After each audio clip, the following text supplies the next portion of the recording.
per vie centrali. Pisapia prova a salire, palla al piede, l'appoggia sulla destra su Parroni che va con il destro, la traversa colpita dal numero 8 della Roma Calcio 8. 3 Pauliello, tutto pronto, parte Parroni con il destro, palla raso terra che passa, Galassi non può nulla, pareggio della Roma Calcio a 8 da calcio di punizione con Parroni. Palla al piede, alza la testa, punta Antonini, ancora Parroni, va con il destro Parroni, nuovamente questa volta è il palo a fermarlo, quindi si dovrà ripetere la battuta della punizione, già battuta in direzione di Liberti, al limite dell'area, l'appoggio indietro su Parroni, la conclusione deviata, nuovamente calcio d'angolo, quindi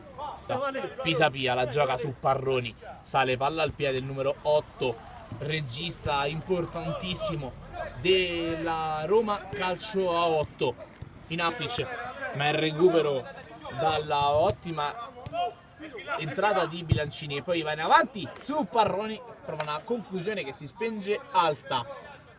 sulla destra in direzione di Bilancini che prova il cross basso in direzione di Liberti, ancora però recuperato il pallone da Parroni, il migliore dei suoi,